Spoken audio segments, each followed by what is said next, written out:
Hey all, Brian here. So welcome to another episode of Tales of Fantasy. This is where I just relate a story. I really have no real plot, no real direction. I have a general idea of how to start this. I might have one or two interesting things thought out, but overall, I'm just going to make it up as I go along.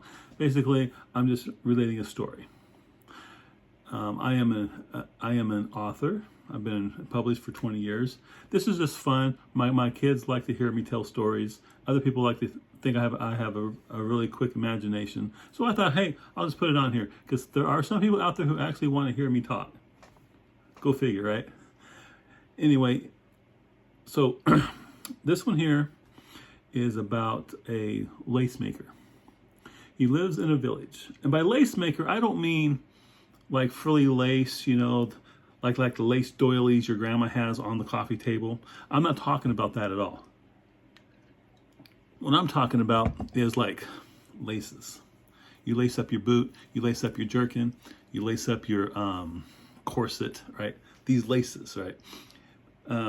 Little leather bags have laces. And this is what he does. He makes leather, he makes them out of cloth, other material found about the area. And he has a shop inside this village called Karsten.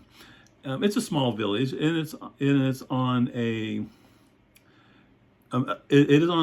major trade route. Traders come through all the time, and there's about 5 or 6 traders that always stop and buy his laces because he has good quality at a good price, and he's friendly and he's nice.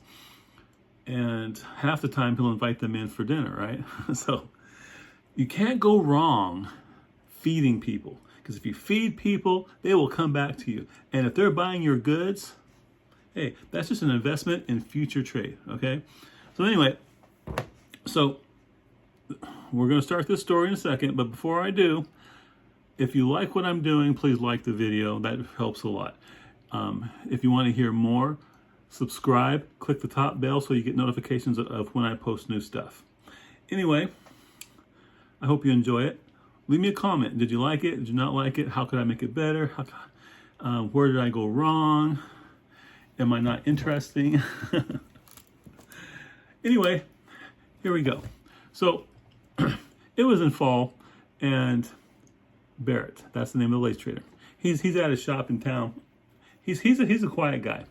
He doesn't really talk much to people. I mean, he will talk to people, he will socialize, but he won't seek it out. He would rather stay at home and do his own thing, stay in the shop, do his own thing, than go out and say, hey, how you doing? Or try to figure out, the new news. He just hangs by himself. He's always been that way. He's not antisocial, he's just non-social. So he makes laces. There's a large sheep community in the neighboring hills, and that's where he gets a lot of his wool and yarn and so forth for his laces. Now he makes sturdy laces. There's one tannery about a day away where he gets leather for the more sturdier ones, but he makes frilly ones like for ladies' bodices, ladies' coats, capes, really fine frilly stuff. I mean,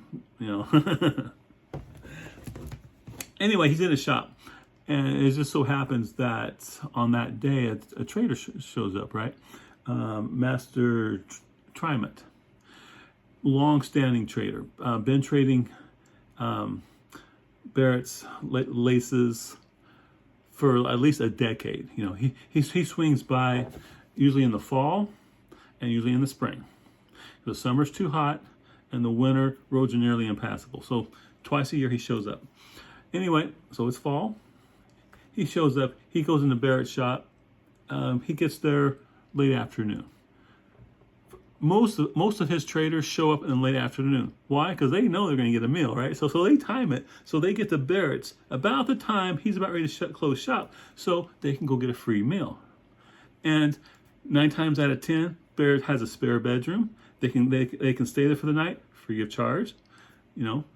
Help that bottom line. Free meal, free room and board. They love Barret. Anyway, so they go in there and they talk, and he asked about his laces, and the last time he was there, he put in an order. The order's met, plus he bought some extras because, other orders come in. And he bought everything that to fill his orders that Barret had. He placed orders for the spring. And then about the time, just a little before the sun goes down, Barret closes the shop and climbs on the wagon, on the trader's wagon, and, one horse wagon. It's not a big wagon, but, and they head to Barret's house. Now, Barret's house, he breaks out the wine. Well, because the traders, they do a lot of money for him, right? So he treats them well. I mean, the food may not be the best. We're not talking high end. We're talking, last minute, you get stew. But it's good stew. It's got meat, vegetables, very creamy, very rich in flavor. And Barret always has some bread. Anyway, so they're there having dinner, discussing this, that, and the other thing. Because Barret's always interested in what they have to say. Ask them about their business. He asks them about where they've been, who their other customers, how, what's going on in the world, and it's just going on in that way. Nothing real specific. Nothing. Just two good friends having a good time, right? And then Master Trimut is he's finishing up his stew. Well, all of a sudden he has a seizure, and Barret he jumps up, he runs over. You okay? And the guy just bam, he's dead. He dies right there at the dinner table. He slumps forward, spills the stew everywhere, knocks the bread on the floor, and Barret's going, oh my God, he's dead, right? What am I gonna do? And he sits and he tries to revive him. He does, he does all the things that they tell you to do. Thump on the chest, push the stomach, and slap him a few times. Nothing. The guy's dead. Barret just goes back to his chair, and he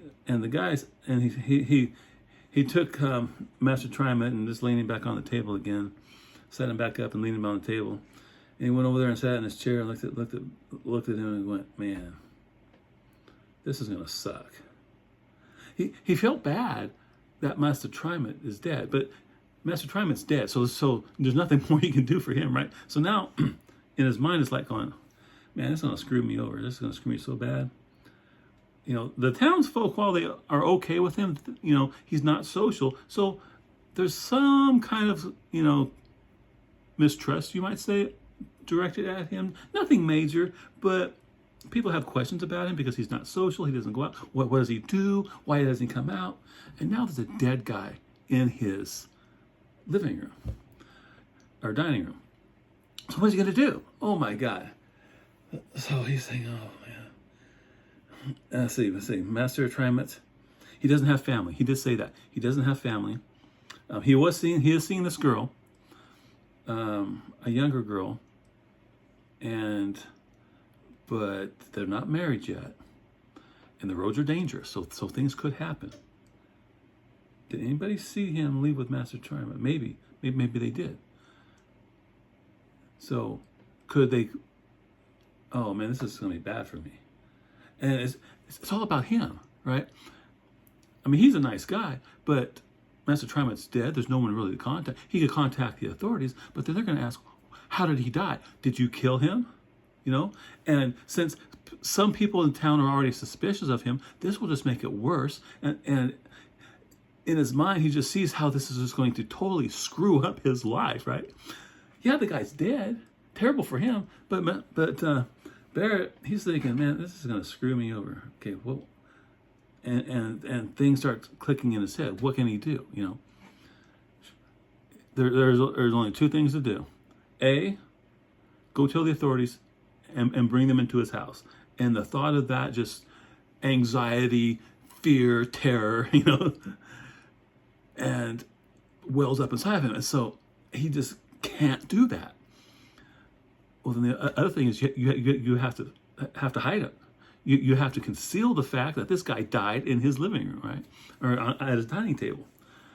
Get rid of everything. Well, there's a wagon, and there's a lot of goods on the wagon, and there's a horse and a body. What do you do with them? What do you do? Well, fortunately, he lives outside of town. See, his office is in the middle on Main Street, you know, in the merchant district of this little small village. I mean, it's not a small village. It's kind of like a next step up of a small village. But he lives outside of town. And since he doesn't like being around people, his house, you can't see any neighbors. You can't hear any neighbors. And, you know, like my house, you turn off the paved road and you drive 3 miles to get to it, right? And that's the way he likes it. So he's got a lot of land. You know, there's a big forest out in the back. There's a marsh over here. Oh, there's alligators. Yeah, there's alligators in that marsh. It'd be a good place to get rid of a body. So Barrett's, I mean, he feels bad about this. But the fact that Master Trimut has no family, no one will be looking for him, no one will be concerned about him, other than maybe that girlfriend. He's thinking, all right, yeah, we're getting rid of the body. So he gets his cart. He's got this one cart he uses for the garden. He dumps the body in there, right? Wheels it forever out into the forest. Oh yeah, he's got a shovel too, by the way. And he goes out there and he finds this depression. Okay. A tree had fallen over at some point in time, and there was a big hole.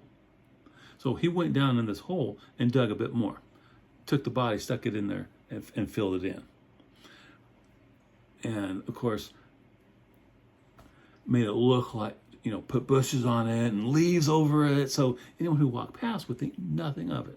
And what are the odds of anyone could possibly find this body in this forest, right? Then he goes back to the house, and he's got, okay, now we got the wagon and a horse, right? It's going to become mighty suspicious if they're looking for a trader and they find a wagon and a horse on his property that belonged to the trader, but no trader. Foul play. And then it's just going to get worse from there. So okay, we got to get rid of stuff. So he unloads the wagon. But out back, he's got this burn pile. If you live in the wood, outside of town, you know, in the country like I do, you got a burn pile where you throw stuff and you just burn it when there's no danger of fire or anything. So that's what he does. All the goods he puts on his kitchen table, and there's some nice goods. You know, there's his laces. You know, the laces that the guy bought. There's a whole lot of other good, but this guy mainly did small knickknacks. You know, buttons, needles. He had a cask of nails that'd come in handy, I guess, at some point in time. He had bowls of cloth. Well, anything that could be burned went in the burn pile. He had a chest of gold too. Actually, he had 2. See, traders have 2. They have the main one that's hidden inside the wagon. You actually got to almost pry up a board to get to it. There's a secondary one that has about 10% of their gold. That way, if they get robbed, they give them this, and then the robbers go away, and the main stash is safe. So he's got these 2 chests, and he put them against the wall for now. He figured he's got some time to get this done before anybody will be looking for this trader guy, because the only person who'd be looking for him would probably be the next guy on the road that he's going to trade with. And traders don't have a set schedule. I mean, they're about dependable, but like, you know, Barrett knew that Master Trimut could show up here on like a 4-week window. So he has plenty of time to get all this stuff done. Anyway, so he takes the horse. He takes it out into the woods and kills it. Buries it. That was a job. You ever try to bury a horse? He had to cut it up in multiple pieces and buried it in several different spots. But yeah, the horse is gone. The wagon, he pushes it, and he's thinking at this time, man, I should have done this before I killed the horse. But anyway, it took him some doing, and he got the wagon, with everything out of it on his burn pile. Because, there's ashes there from years and years, a decade of burning things, periodically. So if he burns it there, it's not going to raise an eyebrow because everybody has a burn pile. So he pulls it there, and he douses it with lamp oil and lights it. And the bolts of cloth are on there. The wooden buttons, they go on there. Anything that can be burnt is on there. And this big pyre of fire goes up in the night. And this is really the only part he's most concerned with, because it has to be burnt. If you burn it during the daytime, it can see smoke. But at night, they can see the fire. But they got to be really close to see the fire, and there's nobody really close to him. So he feels fairly confident that he could burn this and have it burnt down before anybody notices it, right? And so as it's burning, he's just throwing more stuff on there. He takes his cart out to the woods, loads up dead wood, comes back and throws more stuff on there, right? He's just throwing everything on there. And it took him hours, because a wagon, that's solid wood. That's like oak, right? And so he finally gets the wagon burnt down to nothing. Everything that can be burnt is gone. So he goes back into his house. He is tired. He is very tired. He still has maybe a third of Master Trimut's, goods left. Now, because those are the things that can't be burnt. He could put them on the burn pile, but they'd still be there. And they could still possibly be discovered. So what do you do with these? Well, he goes through them. The money, he could put in his, because he's a merchant too, right? So no one knows exactly how much money, gold, gems, whatever he has. So all of that goes in his stash, and the chests go in the burn pile. So once the burn pile is fully done and he's tired, he's hot, he washes up, he goes to sleep. He's just exhausted. Master Trimut stuff is still on the table. He doesn't know what to do with it yet. But the gold's taken care of, the horse is taken care of, Master Trimut's taken care of, and the wagon. The main things are taken care of. Now, he is a merchant, so it is possible that he could talk his way out of something if someone discovers his other stuff, right? Needles, well, everybody needs needles. Even he has needles. He doesn't have 150 needles like Master Trimut has. Nobody would have that many, but yet, so he's figuring the next day he's gonna hide them. And then he's got to be at work tomorrow, because his shop is open the next day. And if his shop isn't open the day after Master Trimut disappears, or after Master Trimut visits, that could be suspicious. So he throws all this stuff in a sack. He's got nothing is really remarkable. Nothing is very valuable. It's just some little bitty stuff that you would sell the house, the farm wives. You got some knives, you got some cutlery, plates, stuff like that. So he puts them in a sack, a big burlap sack, right? That he gets the wool from the there's a wasp flying around here. Yay! Anyway, so he spins his own. He does that periodically, because he likes to spin a certain way. It has to have a certain texture, a certain width, a certain thickness for what he does. And the different things requires different kinds. And then he has dye, where he dyes it too. It's a whole operation. And he does most of that there at the house. He's got like several different rooms. One has as a storeroom with wool. That's not attached to the house, because I can have bugs. He doesn't want that in the house. but then he's got the dyeing room, he's got the spinning room, and then he's got a major workshop where he can make all the different laces. So he gets the burlap bag, fills it with all of this stuff, right, and then puts it into his workshop, and then he just collapses on the bed. He is just exhausted, and about that time the cock crows, right? It's dawn. He's not going to get any sleep that night. So he goes into town. And the day passes fine. Nothing happens. He has a few of the townsfolk come in. laces break, they got to be replaced. We buy one for a copper, or or 10 for 5 coppers, or whatever, and then nighttime comes, and he goes back to his house, and he's feeling bad about concealing Master Trimut, but Master Trimut, if he told somebody in town, all they would do is realize that he has nobody to come collect him and go bury him anyway. So he just did that, which helped the town, right? He's starting to rationalize this, right? By doing it himself, it kept the town from having to do it. So actually, he was doing the town a favor. So he comes back to the house, and though he is so tired, he actually fell asleep like twice, in his shop that day, and he went back. And despite the fact that he was so tired, he took that bag of stuff, stuck, the burlap bag filled with the remaining bits of Master Trimut stuff, and wheels it out into the woods, buries it. And he figures, well, maybe I can come back before it's years down the road when Master Trimut's not a problem. Anyway, he gets it buried, and then he goes back into the house, and he is exhausted. He collapses on the bed and sleeps peacefully. Wakes up the next morning, nothing. Goes to work, and for about a week, it's business as usual. The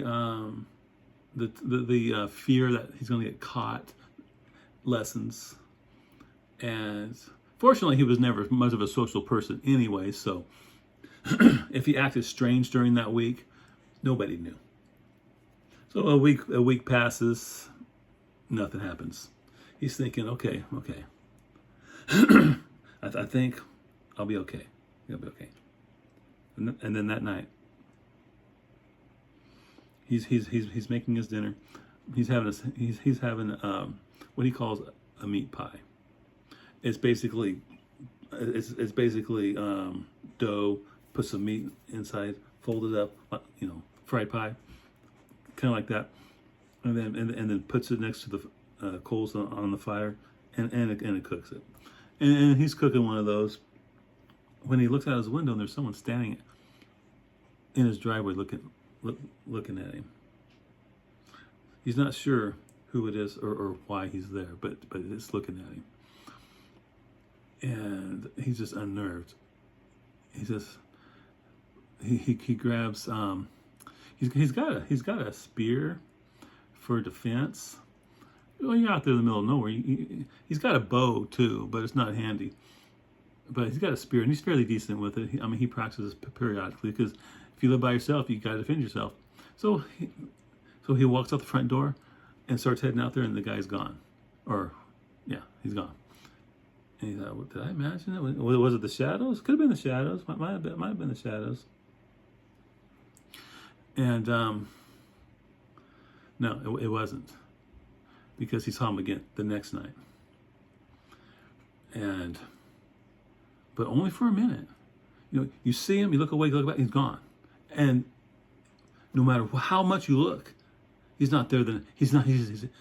This person is no longer there, and doesn't reappear. And every night for a week, he sees this guy. He's freaking out about it. Why is he? Who is he? Is he about Master Trimut? Is it about something else? Why does he disappear? Why doesn't he come up and talk to me? If it's about Master Trimut, wouldn't he ask me about him? Because I was on his route. He did stop by. I'm sure people, all this is going through his head, and he's freaking out about it. And then he thought, well, every time I look out the window, I see him. But when I go out my door, I don't see him. But when I look back at the window, he's not there again. And he realizes, after about the 5th time this happens, that the guy appears just a couple hours after dark. And the guy, well, he thinks it's the guy. It's a shadowy silhouette. It looks man-like. It could be a woman. I don't know. And so he thought, well, all right then. I'm not going to take my eyes off him this time. He put a chair out there, a small table, and some food and some wine, and he sat out there in the dark and watched the road, watched his driveway. Sure enough, 2 hours approximately after the sun drops below the horizon, there he is again. It's driving him crazy. So this time he focuses on him, does not take his eyes off of him, and gets up, still looking straight at him, walks around the table and heads towards him. The guy doesn't move. The guy doesn't disappear. And so as he gets closer, he can see that though it's a man, it doesn't feel right. There's something about it that's not quite right. And so he starts coming closer, and the guy walks towards him. It's never happened before. He always disappeared, right?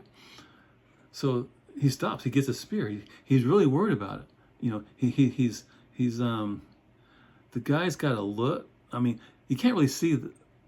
It's more of a presence than a look. And the feeling coming off of this guy is not good, and is making him very nervous, very feeling unsafe. And so as the guy approaches him, he stops and gets a spear ready.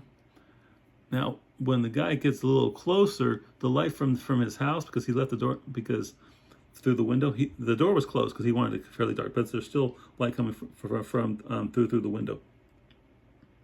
And when he enters the area of luminescence from the window, he can see that the guy's skin is kind of green, is greenish, not really like bright green, like Witch from Oz green, but greenish, like a lizard, I guess. and the nose is a little bit off. No eyebrows, no hair of any kind actually. And he's wearing a hat though. Go figure. So the guy is coming towards him, an even pace, not hurrying, not being slow, just steady walking.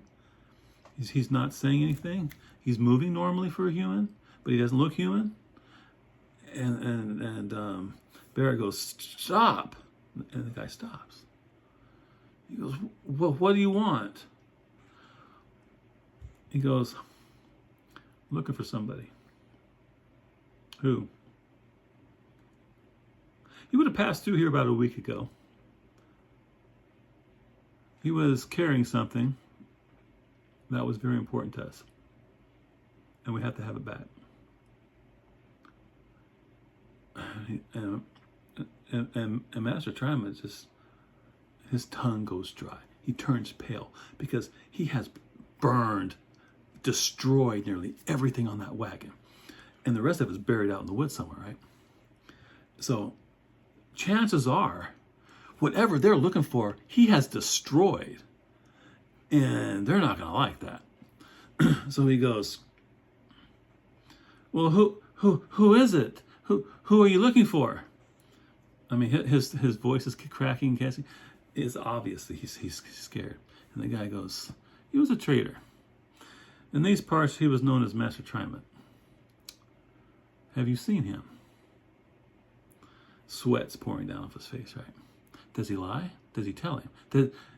In this moment, does he tell him this creature, this snake man, whatever he is, in the shadows, to tell him the truth? Should he lie?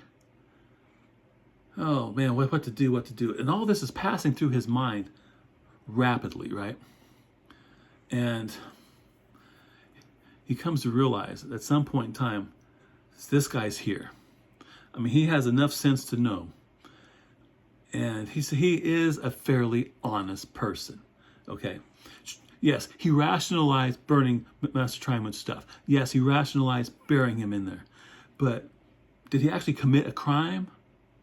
Is stealing from a dead person? Well, I guess maybe it is. But anyway, so he says, "Yes, I saw him. He says, he's thinking, okay, I'm a dead man, but I need to get this off my chest. And he's here. If I lie and he finds out, it'll be 10 times worse.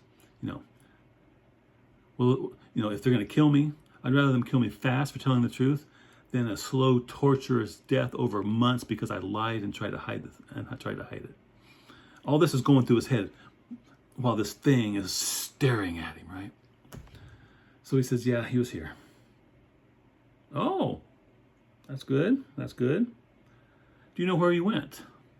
Do you know where he was going when he left here? Ooh, he doesn't know. He doesn't know he died here. You know, there's hope. There's hope, right? There's hope. And Master Trimut says, well, no, I don't know where he was heading next, which is true. It wasn't a lie. It was a truth. He didn't know exactly, specifically where he was going, where he would have gone next. That's true. He hasn't lied. So it says. So, do you know what happened to him? And that, you know, there's no way. He realizes that things are getting out of hand.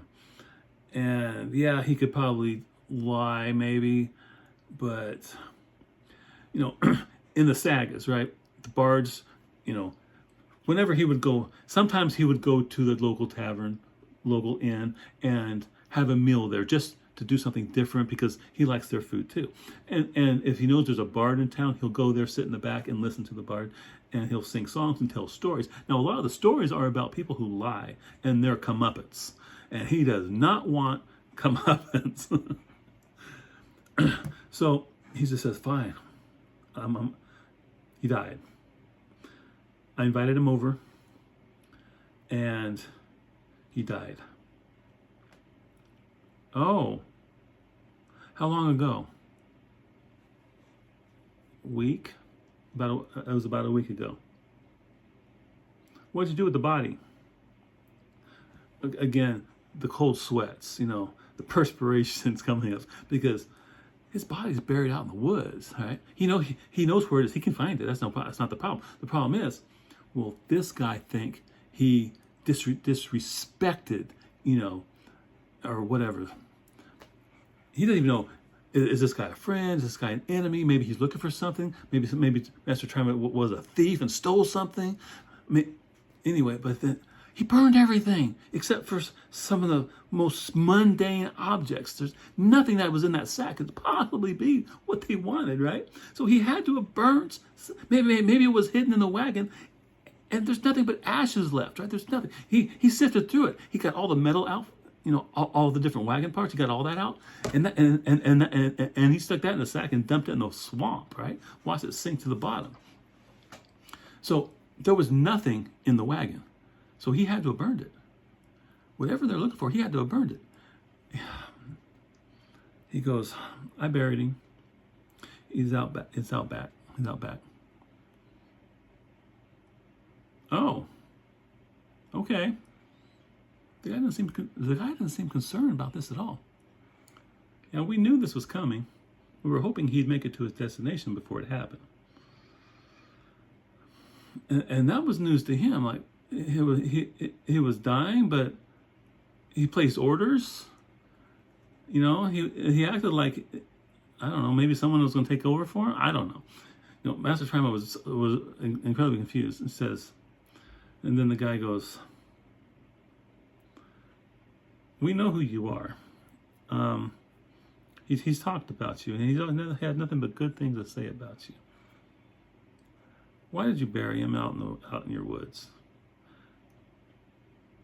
Barret didn't say he was buried out in the woods. He said he was buried about back. As far as this guy knew, it could have been his backyard. He goes, well, I know he didn't have any family. He never talked about family. He never talked about friends. And I was afraid that if he was found dead in my house, I would be totally just have problems. And he feels bad. And the guy says, I understand. And that was a shocker. Just take me to him. And says, okay. Is he buried? He's buried, right? Yeah. Okay. Better bring a shovel because we got to dig him up. So Barret says, oh, I guess they want to take him back to bury in some family thing. When the guy gets close to him, you can see that his skin is a little scalish, but he talks. He has no accent. He talks like everybody else, and that was surprising. You would think a lizard guy, right? With talk like a lizard guy, but no, he just talked like anybody you would meet down at the local pub, right? And so they go out there, and Barrett's thinking maybe doesn't want to dig up the body. Maybe he wants to kill me and bury me out there. I'm bringing my own shovel. Am I going to dig my own grave? Is that his plan? He seems awful nice, but I didn't kill him. But he died in my place, and I hid the body. Is he wanting? Oh, he's freaking out again. His mind won't shut up, and these horrible things are just flashing through his mind. What this guy's going to do to him? Maybe he eats people. And so he takes him to where Master Trimut was buried. He says, this is the spot right here. I buried him right there, where that tree fell over, the depression. He's in there. Oh, okay. Can you dig him up for me? Since you put him there, can you dig him out? Yeah, sure. So, and then as he starts to dig around the body, he realizes that he didn't do anything with the body. He didn't wrap the body. He didn't do anything that might help preserve the body. He didn't put him in a box. He just let the worms and maggots get a hold of him, right? And finally, he digs out enough to where he can get part of Master Trimut's foot. He can get his foot, and he pulls him up. And the guy's not decomposed at all. You would think that being on the ground for a week, you would have some serious decomposition going on. But he looked just like the day he died. And so he pulls him up. And he turns around. He's standing in the hole. He pulls him up. He picks up the body, puts it outside the hole, staggers back because he's exhausted, and the guy's standing there with a knife. And I'm like, oh my God, he's gonna kill me. He's gonna kill me. He gets a shovel. He's gonna defend his life. He's gonna do whatever it takes to survive the situation, right? And this other guy starts walking forward. When he gets to Master Trimut's body, he drops to one knee. He takes the knife, stabs it in the stomach, rips it up, right? Pulls it open, and pulls out a little creature. And the little creature's alive, right? When the little creature comes out of Master Trimut's body, Trimut's body starts to deteriorate. Not rapidly, but gradually. The hair starts sunken in. Yeah. And Barret is just aghast. The guy holds it up, pulls out a cloth and wraps a cloth around it. Says, "Yeah, Master Trimut was about ready to what you would say give birth. And when you give birth, we die. And then the new baby is born, but it has all the memories of the parent. Thank you for not destroying it." And Master Barret is like, "What? What if he'd have burnt the body? Oh man." He says, "I'm so sorry, I didn't know. I wouldn't have buried him." He says, "That's fine. That's okay. Don't worry about it. We know who you are. We know you're a good person. Master Trimut has nothing but good things to say about you. We knew you did what you had to do. I was here. I'm here for the child. I got that. Child's fine. We're fine. Are you fine?" Master Barret goes, "Yeah, I'm fine. I mean, I burnt his wagon, and I burnt a lot of his goods. I have the metal stuff out there. If you want it, I'll go get it for you right now."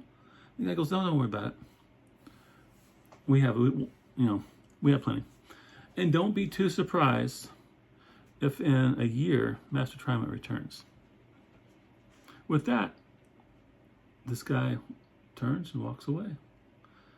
And Barret watches him. He blinks and he's gone. Didn't know who he was, what he was. He's just sitting there, and Master Trimut's body, I guess the shell, now that that little embryo baby, whatever was taken from his body, I mean, it's pretty much, it's like deflating. And Barret's like, no one's going to believe me. No one's going to believe me. He goes back to the house, sits down, has a long drink, and thinks about what just happened. He's never heard of anything like this. Are all traders like this? But he remembered what he said. The guy said, don't be surprised if a year from today Master Trimut doesn't return. A year passes. Never heard anything about it. He ultimately takes out the bag of goods, the metal goods, the needles, the cutlery, plates, stuff like that. Gets that out and sells it. And he never told anybody. Who would believe it? Who would believe this story, right? And then a year later, a wagon pulls up to his establishment. Down hops Master Trimut. Identical. Just identical to who it was. He goes, hey, Barret, how you doing? And he acts just like he did before. No mention of what happened before. And Barret's just amazed. And like they always did, they did trades. He bought goods. He went to his house, had dinner, and this whole time, Master Barret's on the edge, like what's going on? And next morning, Master Trimut says, I'll see you in the spring. And he goes away. To this day, Barret has no idea what happened. No idea who or what Master Trimut and that other guy are. But they didn't look alike. But to this day, it remains a mystery. Hope you enjoy the story. Don't forget to hit subscribe and like it if you like the story. I thought it was a pretty good story. I really didn't know.